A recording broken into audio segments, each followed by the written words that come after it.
উপাচার্য ও শিক্ষক সমিতির দ্বন্দ্বে কুমিল্লা বিশ্ববিদ্যালয় অনির্দিষ্টকালের জন্য বন্ধ ঘোষণা করা হয়েছে। এ সময় বন্ধ থাকবে বিশ্ববিদ্যালয়ের আবাসিক হলও।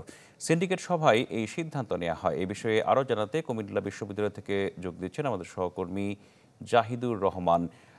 জাহিদ, আপনি আমাদেরকে জানাবেন ঠিক কোন প্রেক্ষাপটে বিশ্ববিদ্যালয়ের এই অচল অবস্থার সূচনা হলো?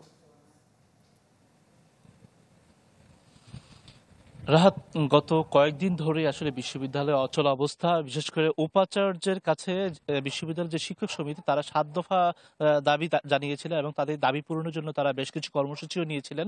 তো সেই কর্মসূচির প্রেক্ষিতে উপাচার্য তাদের দাবি মেনে না নেওয়ায় তারা কিন্তু উপাচার্য, প্রশাসনিক ভবন সহ অন্যান্য যে আপনার একাডেমিক কার্যক্রম সেখানে আপনারা তালা দিয়েছিলেন। সেই তালার প্রেক্ষিতে আপনার গত ২৮ এপ্রিল আপনার দুপুরে যখন উপাচার্য তার নিজ কার্যালয়ে প্রবেশ করতে যান তখনই কিন্তু তাকে বাধা দেওয়া হয় এবং এ সময় শিক্ষক সমিতির নেতৃবৃন্দের সাথে উপাচার্যের হাতাহাতির ঘটনা ঘটে এবং সেই সময় উপাচার্য এবং শিক্ষক সমিতি পাল্টাপাল্টি সংবাদ সম্মেলন করে এই বিষয়টি আমাদেরকে অবহিত করেন এবং গতকালকে সেই ঘটনায় আপনারা কুমিল্লা সদর দক্ষিণ মডেল থানায় তারা পাল্টাপাল্টি অভিযোগ দায়ের করেন এবং আজ আপনার দুপুরের দিকে তারা শিক্ষক সমিতি উপাচার্যকে আপনার গ্রেফতারের দাবিতে তারা মানববন্ধন করেন। উদ্ভূত পরিস্থিতিতে আপনার বিশ্ববিদ্যালয়ে আপনার সন্ধ্যা ৭টার দিকে সিন্ডিকেটের ৯৩তম জরুরি বৈঠক আপনার অনুষ্ঠিত হয় এবং সেখানে আপনার সিদ্ধান্ত নেওয়া হয় যে আপনার পরবর্তী নির্দেশনা না দেওয়া পর্যন্ত বিশ্ববিদ্যালয় অনির্দিষ্টকালের জন্য বন্ধ থাকবে এবং পাশাপাশি যে আবাসিক হলগুলো রয়েছে সেটাও বন্ধ থাকবে এবং শিক্ষার্থী যারা রয়েছেন আবাসিক হলগুলোতে তারা ১লা মে মানে আজ রাত পার হলে আগামীকাল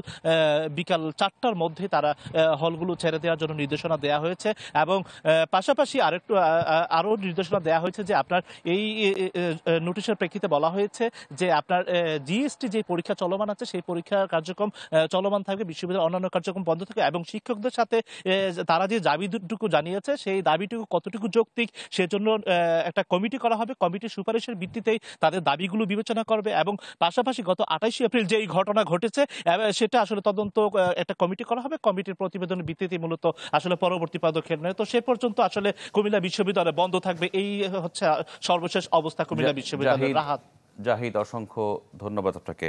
দর্শক, আমরা ছিলাম কুমিল্লা বিশ্ববিদ্যালয়ে। সেখান থেকে বিশ্ববিদ্যালয়ের অনির্দিষ্টকালের বন্ধের খবরাখবর জানাচ্ছিলেন আমাদের সহকর্মী জাহিদ।